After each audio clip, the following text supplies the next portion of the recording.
সোমবার ২রা ফেব্রুয়ারি শুরু হয়েছে ২০২৬-এর রাজ্যে মাধ্যমিক পরীক্ষা। পরীক্ষার শুরুতে পরীক্ষার্থীদের মনোবল বাড়াতে ও শুভেচ্ছা জানানোর জন্য রাজ্যের শাসক দল তৃণমূল কংগ্রেসের নেতারা সকাল থেকেই পরীক্ষা কেন্দ্রের বাইরে পৌঁছে যান। পরীক্ষার্থীদের হাতে তুলে দেওয়া হয় গোলাপ গাছের চারা। কিন্তু বীরভূমের দোর্দণ্ড প্রতাপ নেতা অনুব্রত মণ্ডল তিনি কিনা গেলেন একেবারে পরীক্ষার শেষে। এবার আপনাদের প্রশ্ন হতে পারে যে কেন? অনুব্রত মণ্ডল বলছেন যে পরীক্ষার শুরুতে নাকি তাকে দেখলে মুডটাই নষ্ট হয়ে যাবে পরীক্ষার্থীদের, আর তাই তিনি পরীক্ষা কেন্দ্রে একেবারে শেষে হাজির হয়েছেন। সেখানে পরীক্ষার্থীরা মাধ্যমিক দিয়ে বেরোনোর পর তাদের হাতে গোলাপ ফুল গাছের চারা তিনি তুলে দেন। পাশাপাশি পেন, চকলেটও উপহার হিসেবে তিনি তুলে দিয়েছেন। পরীক্ষার্থীদের কথা ভেবেই নাকি পরীক্ষার সময় তিনি আসেননি। পরীক্ষা শেষে বোলপুর শ্রীনন্দা উচ্চ বিদ্যালয় মডেল পরীক্ষা কেন্দ্রে তিনি উপস্থিত হন। পরীক্ষার্থীদের হাতে বিভিন্ন ফুল ফলের গাছের চারা তিনি তুলে দেন। পাশাপাশি পেন, চকলেট ইত্যাদিও উপহার দেন অনুব্রত মণ্ডল। তারপর তিনি বলেন যে 10টার সময় আমার আসার কথা ছিল, কিন্তু ওই সময় আমাদের যেটা হয় যে পড়ুয়া যারা রয়েছে তাদের মুডটা থাকে পরীক্ষার দিকে, আমাকে দেখলে সেই মুডটা নষ্ট হয়ে যাবে, এই জন্য একেবারে শেষে এলাম। পড়ুয়াদের গাছের চারা, পেন, চকলেট, ফাইল দিলাম যাতে ওদের মনোবলটা বাড়ে। তবে অনুব্রতকে দেখতে পড়ুয়াদের পরীক্ষা দেওয়ার মুডটা নষ্ট হয়ে যাবে, এই কথা যে তিনি কেন বললেন তার কোনো ব্যাখ্যা নেই। কেন্দ্রীয় অর্থমন্ত্রী নির্মলা সীতারামনের বাজেট পেশ সংক্রান্ত বিষয়ে অনুব্রত মণ্ডল বলেন, গোল গোল বাজেট, বাংলাকে কিছুই দেয়নি, এর জবাব মানুষ দেবে। আর বাজেট নিয়ে যা বলার মমতা ব্যানার্জি, অভিষেক ব্যানার্জি বলেছেন। শোনাবো আপনাদের অনুব্রত মণ্ডলের কথা। 10টার সময় আসার কথা ছিল, কিন্তু তখন ওদের পরীক্ষার মুডটা ছিল, তো আমাকে দেখলে ওরা যে মুডে আসছে মুডটা নষ্ট হয়ে যাবে।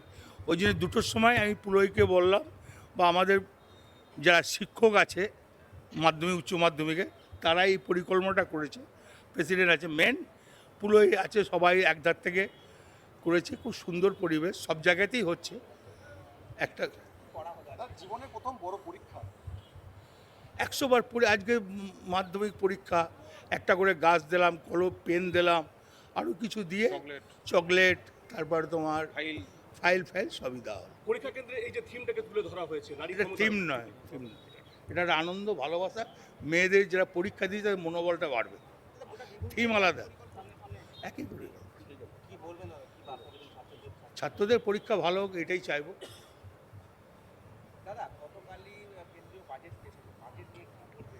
গোল গোল বাজেট, পশ্চিমবাংলায় কিছু দেয়নি, সেটা পশ্চিমবাংলার মানুষ চিন্তা করুক। পশ্চিমবাংলার মানুষ চিন্তা করুক, গোল গোল বাজেট যা বলার মমতা ব্যানার্জি, অভিষেক ব্যানার্জি বলছে। আপনারাও কি জেলা জুড়ে বিক্ষোভ হবে সেই নিয়ে? কি জন্য? দল যা বলবে তাই হবে। আমি দলের সর্বমত্ত আছে, অভিষেক ব্যানার্জি আছে, দিদি আছে, ওরা যা বলবে তাই হবে।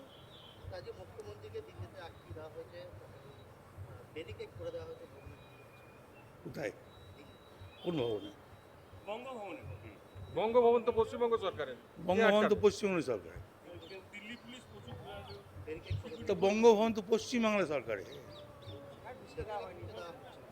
বঙ্গভবন ঢুকতে দেয় না।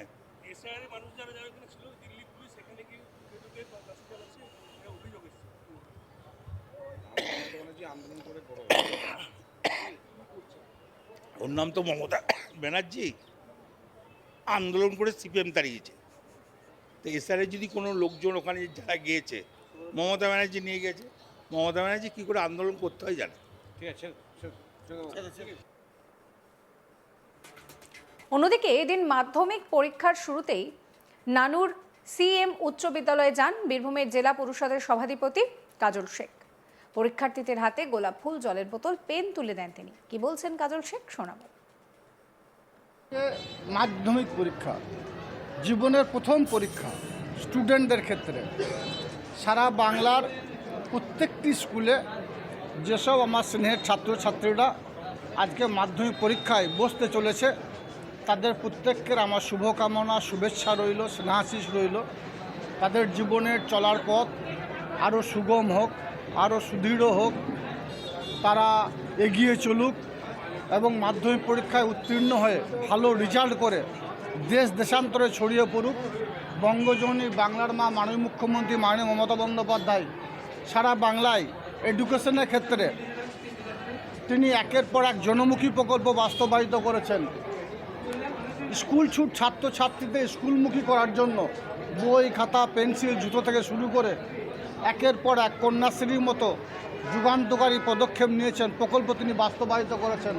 স্বভাবতই সারা রাজ্যের যদি খতিয়ান একটু তুলে ধরি তাহলে দেখতে পাবো ছাত্রদের থেকে ছাত্রীদের সংখ্যা বেশি।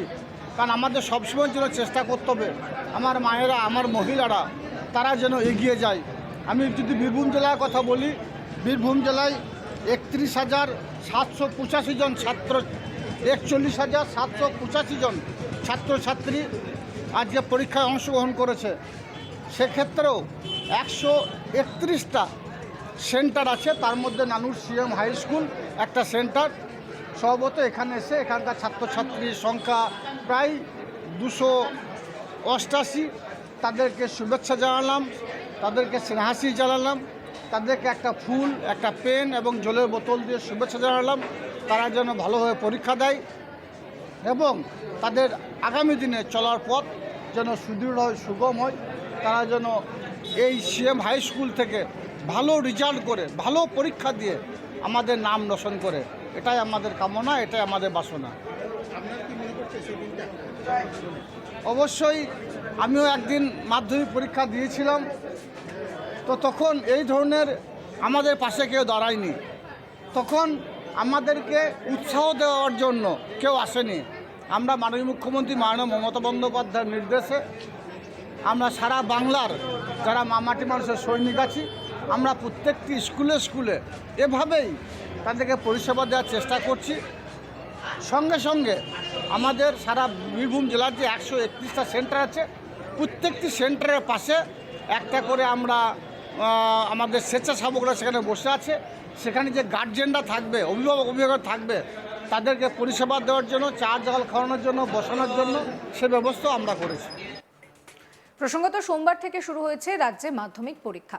বীরভূম জেলায় মাধ্যমিক পরীক্ষার্থীর সংখ্যা 41,785 জন। তার মধ্যে ছাত্র 18,093 জন, ছাত্রী 23,692 জন। 131টি কেন্দ্রে পরীক্ষা হচ্ছে। তার মধ্যে রয়েছে মডেল পরীক্ষা কেন্দ্র। আর সেখানে অনুব্রত মণ্ডল তিনি পরীক্ষা শেষে পৌঁছানোর পর তিনি খুব অদ্ভুতভাবে বললেন যে তার সকাল 10টায় আসার কথা ছিল, তিনি আসেননি, তার যুক্তিও তিনি দিচ্ছেন। অনুব্রত বলছেন যে তিনি যদি পরীক্ষার শুরুতে আসতেন তাহলে নাকি পরীক্ষার্থীদের মুডটা নষ্ট হয়ে যেত, কারণ পরীক্ষার সময় তারা একটা অন্য মুডে থাকে। কিন্তু কেন এহেন মুড খারাপ হয়ে যেত বা পরিবর্তন হতো, এই মন্তব্য তিনি করলেন, তার কোনো ব্যাখ্যা তিনি দেননি। এই নিয়ে প্রশ্ন উঠছে। পাশাপাশি বাজেট ইস্যুতেও কেন্দ্রীয় সরকারকে কটাক্ষ করেছেন অনুব্রত মণ্ডল। সমস্ত খবরের আপডেটের জন্য আপনাদের নজর থাকুক আজ তাক বাংলায়। চ্যানেলটিকে সাবস্ক্রাইব করতে ভুলবেন না।